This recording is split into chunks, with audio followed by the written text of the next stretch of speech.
My name is Vanessa. I am 28 years old, and if you had met me a year ago, you would have described me as driven, maybe even obsessive. You would have seen a woman in tailored suits rushing to catch the subway, a woman who survived off late nights at an investment bank and thought she has it all figured out. But what you wouldn't have seen is the girl inside me, the one who made a promise at 7 years old in her grandfather's garage, a promise whispered to an old red Corvette Stingray. One day you will be mine. Cars were not machines to me.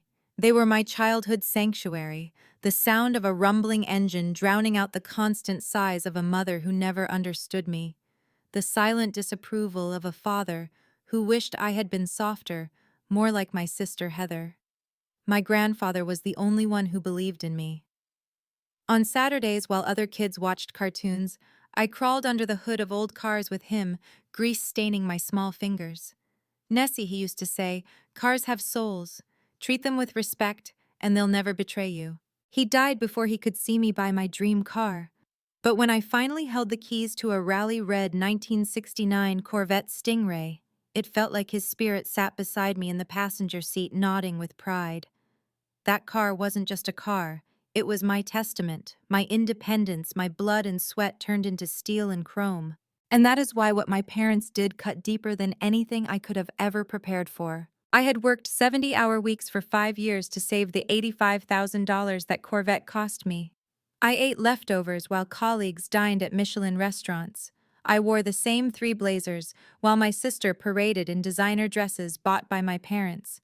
Every sacrifice I made was for that car, for the dream, for the promise I made to myself as a little girl. So when my boss sent me to Tokyo for 3 weeks to lead a major client presentation, I carefully arranged to keep my Corvette safe. I thought I was being clever, leaving it in my parents' suburban garage, giving Dad strict instructions never to drive it, never to let anyone touch it. I told myself that whatever differences we had, at least I could trust them with this. I should have known better.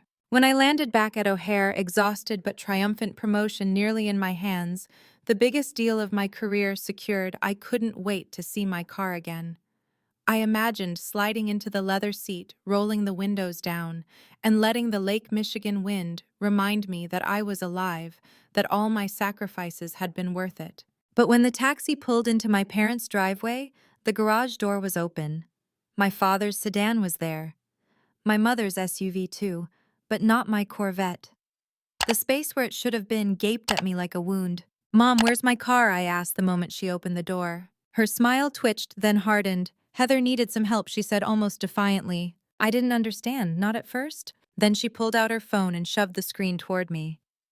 There was my younger sister Heather on Instagram, posing in designer sunglasses, cocktail in hand, on the deck of a Mediterranean cruise ship.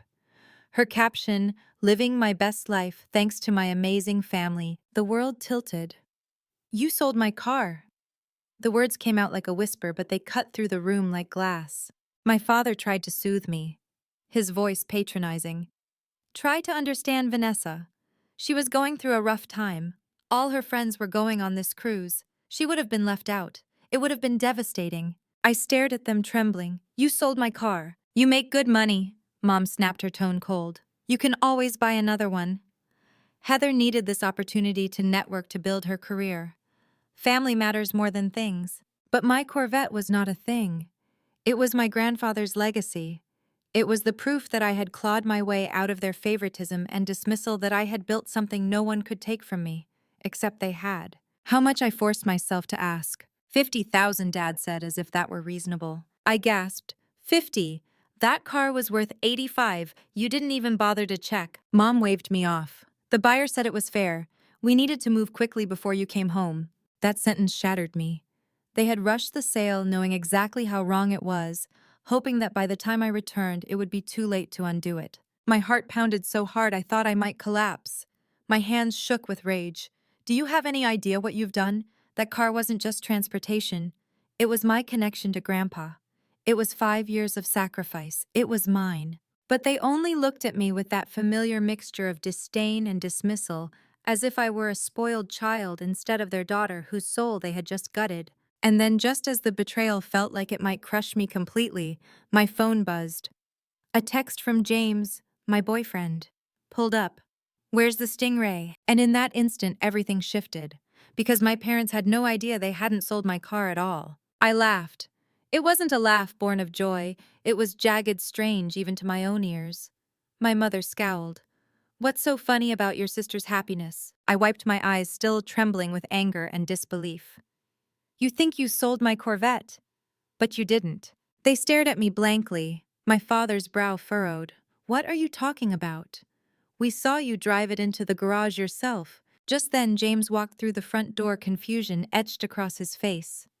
Where's the car? He asked quietly. I turned to my parents, the rage inside me cooling into something sharper, something calmer. Mom. Dad.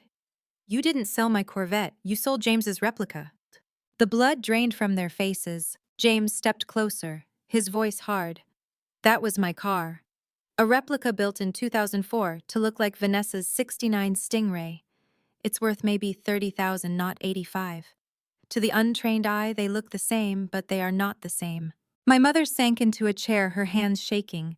My father's lips moved soundlessly before he croaked, "What have we done?" "You've committed fraud," I said flatly. "You sold a car that didn't belong to you. You forged my signature, lied to a buyer, and pocketed the money. That's theft. That's a felony." For the first time, they looked afraid, not of me, but of what they had done. And then the phone rang. I answered, my voice unsteady. "This is Vanessa." "Ms. Miller," a man's voice asked. "My name is Peter Donovan. I recently purchased a 1969 Corvette Stingray from your parents. I'm having trouble with the title transfer. The DMV says the paperwork doesn't match the VIN number. Could we talk?" My eyes locked on my parents, who looked ashen hollow. "Mr. Donovan," I said carefully, "there has indeed been a misunderstanding. May I call you back within the hour?" When I hung up, the room was silent. My mother's face crumpled. "Please, Vanessa, help us. We never meant—" I cut her off. "You never meant to hurt Heather. Hurting me, that was always acceptable." James folded his arms. "Ignorance is no defense in court. You sold my property. If I press charges, you're looking at grand theft, auto, wire fraud, forgery, each with serious prison time." My father looked suddenly older, his voice hoarse.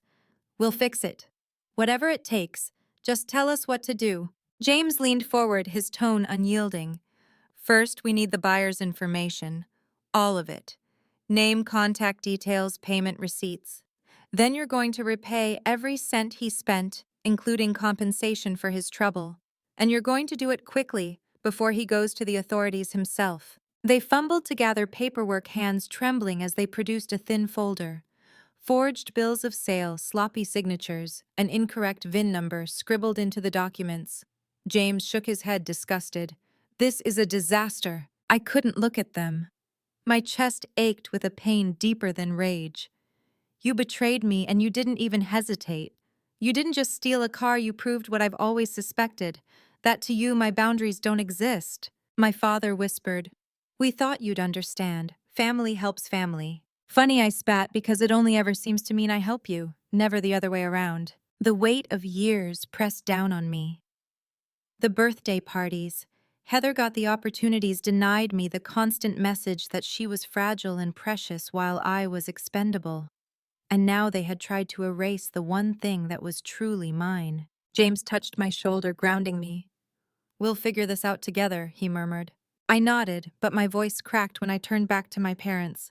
"You'll make this right, or the law will. Those are your only options." That night at James's apartment, the air smelled of engine oil and old leather.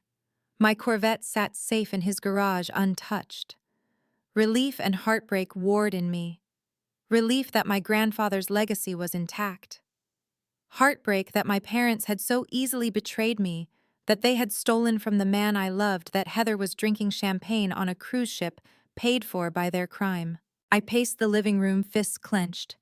Who does this to their own child? Who sells their daughter's dream just to spoil another? James sat calmly on the couch, but his jaw was tight.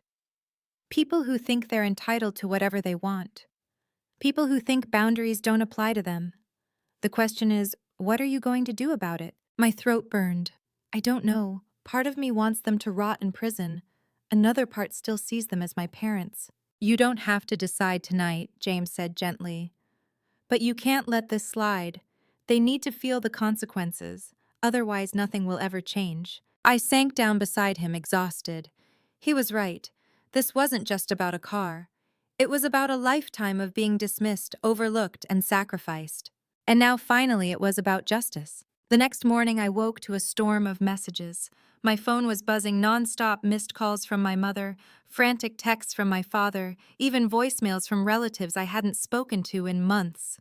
My Aunt Sylvia's voice rang sharp in one of them. "Vanessa Marie, how dare you threaten to put your parents in jail over a car, after all they've done for you?" The familiar script.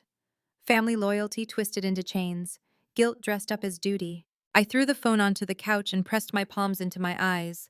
"They're already rallying the family against me," I muttered. James looked up from the kitchen, a mug of coffee in his hands. "Of course they are. They can't face what they did, so they'll spin the story until you're the villain." When Aunt Sylvia finally got me live on the phone, she didn't waste a breath.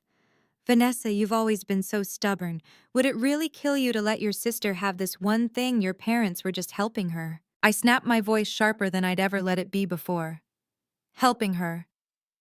They forged documents. They sold property that wasn't theirs. They stole from James. That's not helping, that's a crime." There was silence. Then her sniff of disapproval. "You've always been too independent, too focused on yourself." I hung up. My hands shook, but not from guilt this time, from clarity. The cycle was so obvious now. For years I had been cast as selfish simply because I refused to be exploited. That afternoon, James and I sat across from Alicia, a lawyer friend who specialized in criminal law. Her office smelled faintly of leather and ink walls lined with books that seemed heavy with judgment. She listened carefully as we laid everything out, every forged signature, every lie, every cent pocketed and spent on Heather's cruise. When she finally looked up, her expression was grave. "Vanessa, what your parents did falls under grand theft auto and wire fraud at minimum. Each charge carries up to 15 years. If pressed, the DA would have a solid case. And as for James, he could sue them civilly for damages. Easily." I swallowed hard. Hearing the crimes named like that made everything real in a way it hadn't been before. "What are my options?" I asked quietly. "You could pursue criminal charges and let the system handle it. You could sue civilly." Or Alicia tapped her pen against her notebook. "You could negotiate a private settlement. Restitution, written apologies, binding agreements. It won't erase their liability, but without a formal complaint, it's unlikely the authorities will pursue it." James frowned. "And the buyer?" "Mr. Donovan is an innocent party," Alicia said. "He bought the car in good faith. The cleanest resolution is to refund him completely and unwind the sale." Which meant my parents needed to come up with $55,000 fast. When we presented this to them, they looked like wilted flowers, pale and trembling in my apartment doorway. My mother's voice cracked. "We don't have that kind of money. Where are we supposed to get it?" "You should have thought of that before committing fraud," I snapped. We'll figure it out," my father stammered. "A home equity loan, maybe. We'll do whatever it takes." James stood tall beside me, unyielding. "It has to be the full amount, plus compensation for the stress and time this has cost. And there will be a notarized apology, non-negotiable." My mother gasped. "A notarized? That's extreme." "Not as extreme as prison," James shot back. I almost pitied them then. Almost. But pity couldn't erase what they had done. The final straw came when I confronted Heather, who was still on her Mediterranean cruise. I called her over the ship's satellite line, music and laughter blaring in the background. "Mom and Dad sold James's car for your trip," I said coldly. "Do you understand what that means?" Her laugh was airy, careless. "Oh, is that all? I thought someone was sick. Vanessa, you're so dramatic. You can just buy another car." My blood boiled. It wasn't my car, it was James's. What they did was illegal. They could go to jail. Silence. Then finally her tone shifted. "Jail. That's ridiculous." "It's reality," I said. "Get off at the next port and fly home. This isn't optional. You're part of this mess, and you'll be part of fixing it." For once, Heather had no comeback. That night, I lay awake, staring at the ceiling, the weight of everything pressing down on me. Betrayal, rage, exhaustion. I had dreamed for years of proving myself, of carving a life they couldn't diminish. And yet here I was, forced to stand against my own family just to protect what was mine. James's hand found mine in the dark. "You're not alone in this," he whispered. And for the first time that day, I believed him. 2 days later, James and I drove to meet Peter Donovan, the buyer who had unknowingly purchased James's replica. We chose a neutral coffee shop halfway between Chicago and Indianapolis. My stomach twisted as I carried the folder of forged documents my parents had signed. Peter was already there when we arrived, a middle-aged man with weathered hands and eyes that carried years of love for cars. His expression was tight controlled, but his disappointment radiated through every word. "So let me get this straight," he said after I explained everything.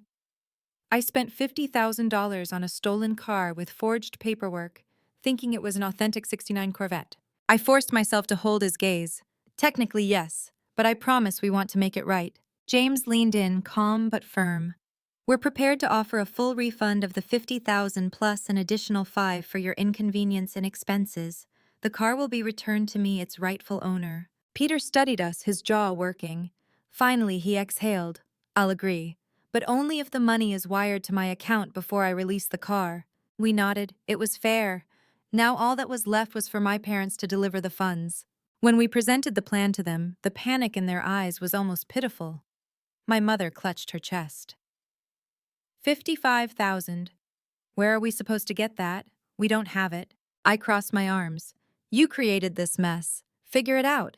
Home equity loan, sell assets, whatever it takes. We can maybe raise 40, my father whispered, but not the full amount. James's voice was unyielding. Not good enough. The buyer will accept nothing less, and frankly, neither will I. That's when Heather finally returned home. The cruise had lost its sparkle once she realized the price tag wasn't just money, it was her parents' freedom. She walked into the living room, her tan faded under the harsh light of reality. "Why am I being punished?" she snapped. "I didn't sell the car." I rounded on her, my voice shaking with years of buried anger. "No, Heather. You just manipulated them into funding a luxury vacation you couldn't afford. You're 24, not 12. It's time you start taking responsibility." Tears welled in her eyes, but she still clung to old habits. "You've always been jealous of me because Mom and Dad love me more." For a moment, the room went silent. Even our parents looked stunned. "Is that what you think?" I asked quietly. "That love means endless handouts? Look at where it's gotten you. You can't stand on your own. That's not love, Heather. That's being enabled." To my surprise, my father finally spoke, his voice low and weary. "Vanessa's right. We thought we were protecting you, Heather, but we've only kept you from growing up." The air shifted. My mother started to protest, but even she seemed to recognize the truth in his words. For once, they were seeing what I had been screaming for years. After hours of tense negotiation, a plan took shape. My parents would take out a $40,000 home equity loan. Heather would contribute $10,000 from her savings money I strongly suspected had come from them anyway. And my mother, pale and trembling, agreed to sell several pieces of her jewelry to cover the remaining $5,000. But James insisted on one more condition: a notarized apology. A written admission of what they had done, a promise never to cross boundaries like this again. It wasn't just about money, it was about accountability. My mother bristled. "That's extreme." James's reply was cold steel, not as extreme as prison, and so they agreed. The next week, the papers were drawn up. Funds were transferred. Peter Donovan got his refund plus compensation. James recovered his replica. And my parents signed a document that would forever serve as proof that they had crossed a line and been forced to face it. When they handed James the signed apology, my father's voice cracked. "We're sorry. For everything. We betrayed your trust. We betrayed Vanessa's. We don't deserve your forgiveness." For the first time, I believed them. But belief wasn't the same as healing. That night, sitting with James in his apartment, I stared at the notarized document in my hands. The words, "We will never again interfere with our daughter's property," burned into me. They weren't just words. They were the line in the sand I had been waiting my whole life to draw. James reached over, his hand steady on mine. "You did it. You stood up for yourself. For us. They'll never forget this."